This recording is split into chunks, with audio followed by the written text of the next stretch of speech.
Good evening and sorry for the delay. I'll call to order the Finance Administration Committee. Without objection, I will move the approval of the minutes of the November 7th and December 5th meetings. And with that, I will move to item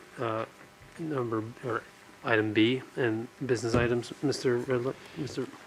Thank you, Mr. Chairman. Rick Ledwith, Town Manager. Good evening, councilors. Appreciate your flexibility in moving from a live meeting to a virtual meeting as quickly as we did. As the Chairman had stated, before you is the resolution amending the fiscal year 21-22 general fund budget. We had an exceptionally strong financial year again this past fiscal year.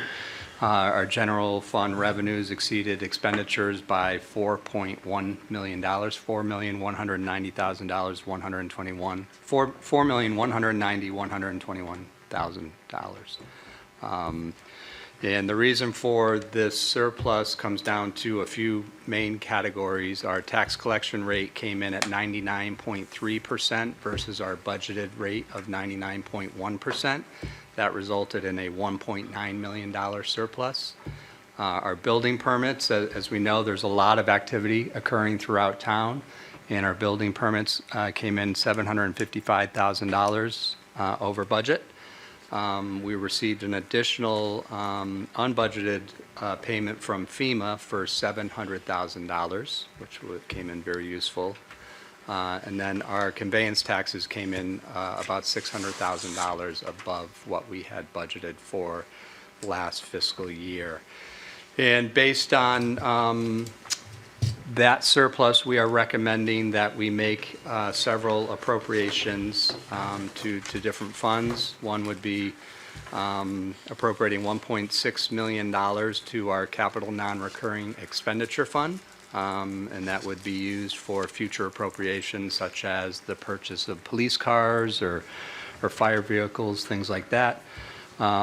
We would accrue funds in the general fund of $400,000 to meet anticipated increased expenditures related to tax assessment appeals. We would increase the risk management fund by $500,000 for anticipated health insurance costs.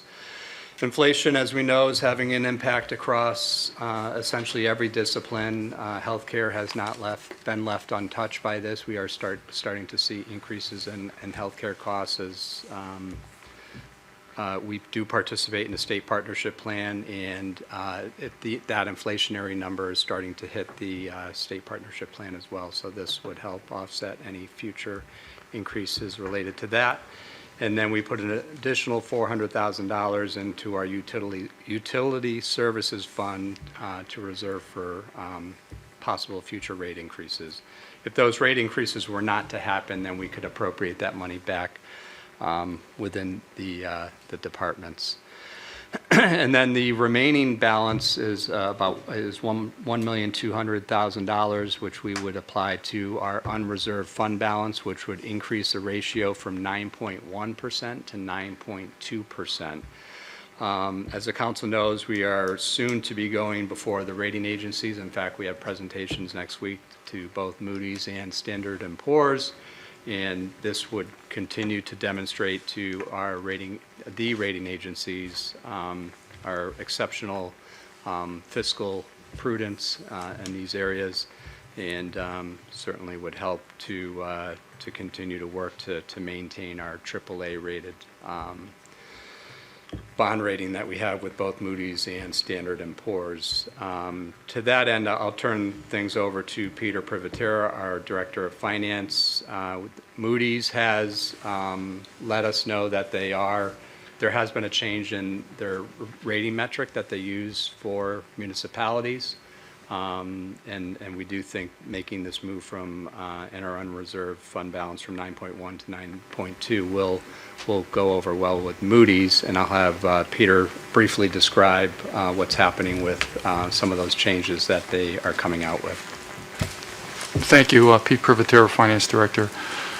We received a letter in November from Moody's basically stating that they were changing their metrics on which they rate municipalities. The notice basically said that there were 236 municipalities that we're taking another look at. 94 of those municipalities were on the verge of a possible downgrade. Unfortunately, West Hartford was one of those 94. There were 2 in Connecticut, the town of West Hartford and the town of Ridgefield. Basically, I'll try to give it to you in a nutshell. Some of the significant metrics that we've relied upon in the past have changed. For instance, one of the metrics is the economy. We've always relied on the local economy. Now they've changed their metrics and basically said, we're going to look at the local economy. We're also going to look at the metropolitan statistical area, which includes West Hartford, Hartford, East Hartford, Middletown. And unfortunately, they're comparing the GDP growth of that statistical area to the national GDP growth. The last number I received was the GDP growth in that statistical area was 0.2% versus the national growth of 2.1%. So you can see how that would, drag down our scorecard slightly. Another is available fund balance.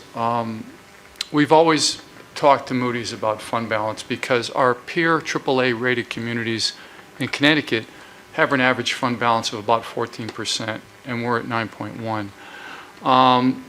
The Moody's scorecard basically increased that ceiling. Moody's basically says across the country, they're looking for AAAs to have a 30% fund balance. Now, they've gone along with 15% only because in Connecticut, municipalities have the power to levy taxes. And because there's a power to levy taxes and there's no cap on levying those taxes, they feel that if there's any catastrophic event that the towns have to generate money, they can just raise taxes. That ceiling was bumped up to 35%. And I talked to the town manager about just making any move slightly upward just to show them that we're aware of this and we're going to try to do our best to build up our fund balance. The third area that they changed are long-term disabilities. Long-term liabilities, not disabilities. They normally look at pension liabilities and debt liabilities. Now they're adding OPEB liabilities, they're adding compensated balances liabilities, and they're also adding possible risk liabilities. So they're increasing the pool of liabilities that they're measuring us on, and that also has some downward pressure. So we are preparing a presentation to Moody's. We've invited them to come to town. As part of the presentation, after the presentation, we're going to give them the tour of all our development areas and prospective projects. Tell them that there's a potential of $500 million of growth if these projects come to fruition, and that's going to be a significant infusion of tax dollars. But we just have to be wary of they kind of change the rules in the middle of the game for us. And we're just going to have to give them the best information, the best presentation we possibly can. But we'll see them on the 18th, and I'm sure we'll tell them what West Hartford is really about, and we'll have to leave it up to their scorecard, their metrics, to see where we fall.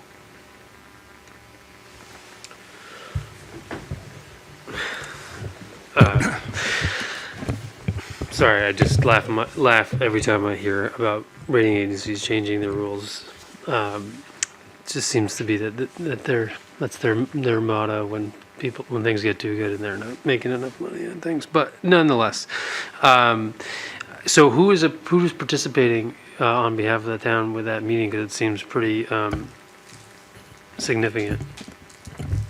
Yes, so it would be. Seems like it's not your traditional meeting where you're doing more. The mayor's always at this. No, I know that, but those are more like board meetings, right?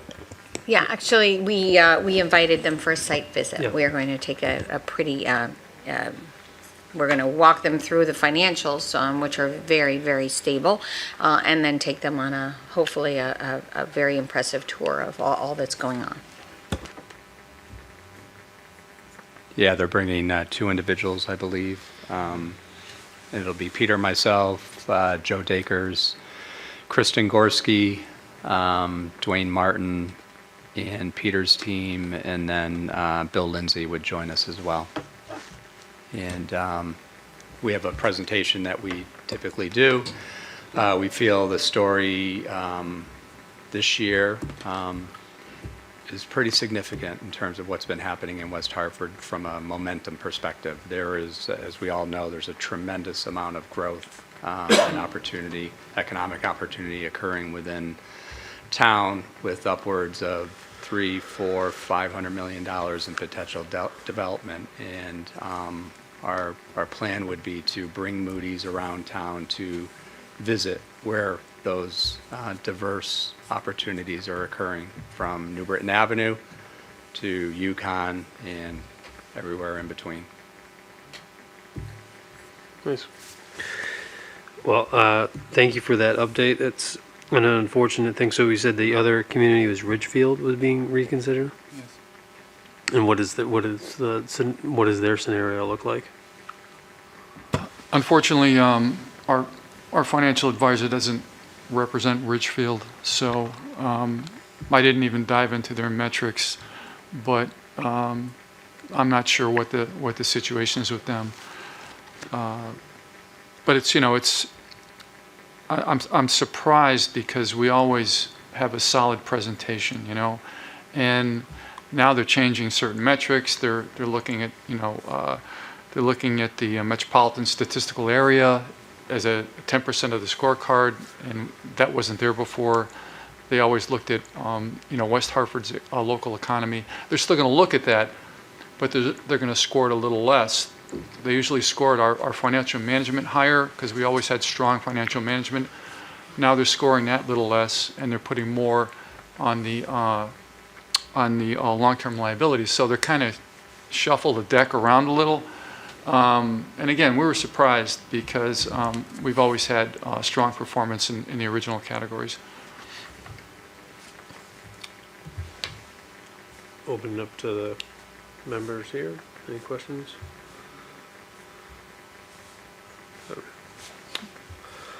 All right.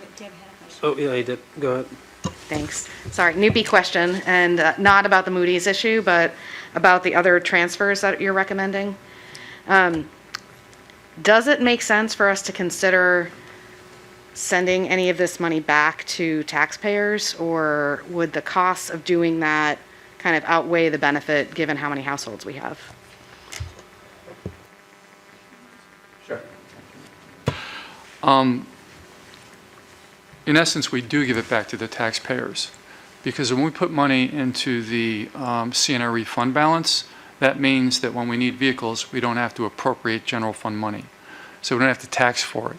And then we do the same thing with the health reserve, and the same thing with the other categories, because when we're putting money, let's say we put money into the utility services fund, what that does, it allows me to reduce the general fund liability over a period of time. So the taxpayers are getting the money back, not immediately, but they're getting it by lower taxes. Thank you. Through you. I mean, I get that. Obviously, that is a benefit for the taxpayers, not immediately, but in the long run, even in somewhat medium run. But okay. Yeah, I guess that answers my question. I was sort of just wondering, in the past, some states have done it. I don't always think it's a good idea to send checks back to taxpayers, but it would be helpful, I think, to understand what that would entail were we to consider that. There's costs involved in somebody in town getting all the checks prepared, mailing them out. That's labor intensive and resource intensive, so I think it would just be helpful to understand if that was ever considered. And again, I'm playing the newbie card here, why that might not be the best idea for some of these funds.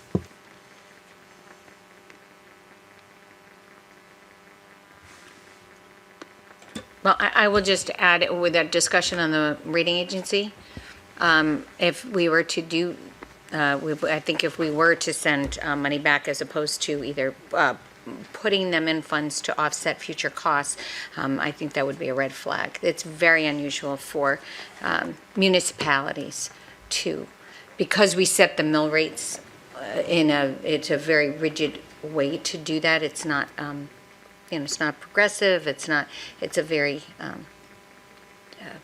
it's rigid. And so that's a difficult pattern to get into. If we had a windfall of something, then I think it would be, something you would consider. But if it's straight fluctuations of a collection rate or a very small collection, I mean, the FEMA, it was good, but that's not, and we do also have a tremendous amount of unknowns that happen, whether it's storms or, of things that happen. So I would, that is something that we need to make sure that we have that flexibility to respond, because again, our property tax rate's pretty inflexible, and our property mill rates are, in general, are inflexible. Yeah, thank you. That's really helpful for me to hear. Councilwoman, thanks. Thank you. Pete, I just have a quick question. When you were providing the information, you talked about, what was the question? Long-term liabilities. You mentioned pension, and you mentioned something else, and I didn't get it. The original scorecard identified pension and it identified debt service. Debt service. Now they added other post-employment benefit liabilities, compensated absence liabilities, and along with risk liabilities. So if we have outstanding, if people are suing the town, even though they haven't been adjudicated, or there's been, they even haven't, some of them haven't even started a discussion, they're still considered liabilities, and they're adding those now. Okay, thank you. Even though we have insurance coverage for those potential lawsuits, as the council knows, they're still counting that as a liability.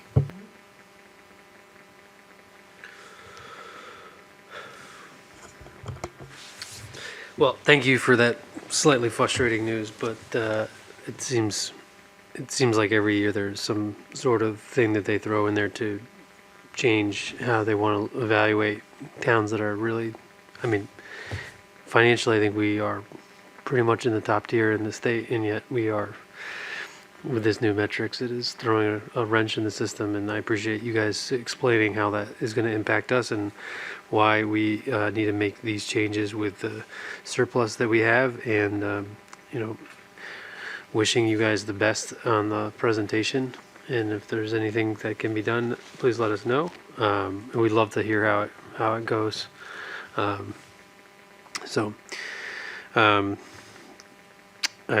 that, I will move.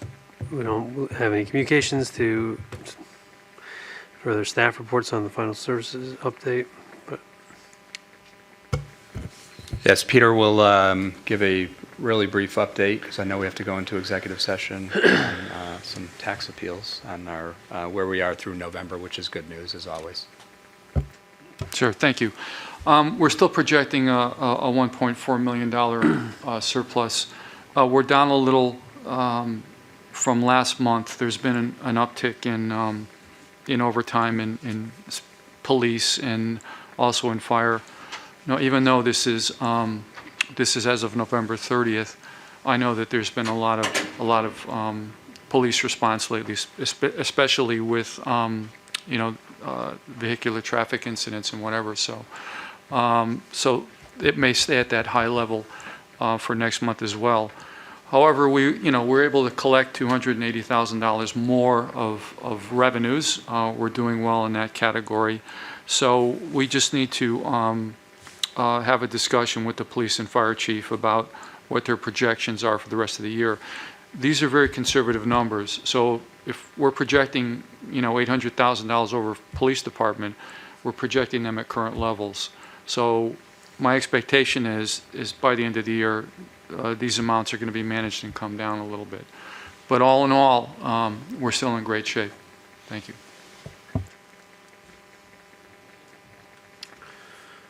any questions? Concerns? Thank you for that. All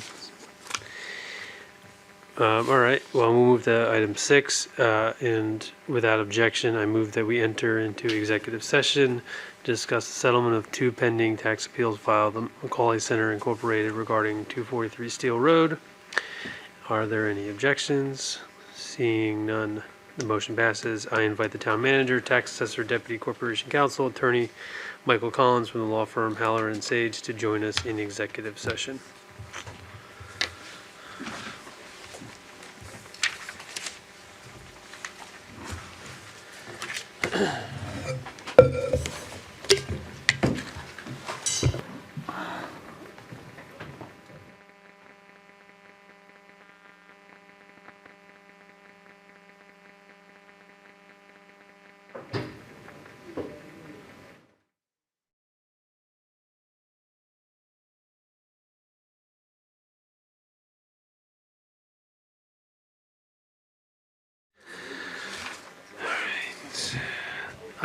I will call the Finance Administration meeting back to order. With that, I move to ratify the settlement of the tax appeals filed by the Macaulay Center Incorporated by regarding 243 Steel Road as follows. The fair market value of the property on the 2017 to 2020 grand list is $24,643.01, and the fair market value of the property on the 2016 grand list is $24,600,000. This is a typo. $24,643,000.01. Is there any discussion from other members of the committee? No, second the motion. Okay.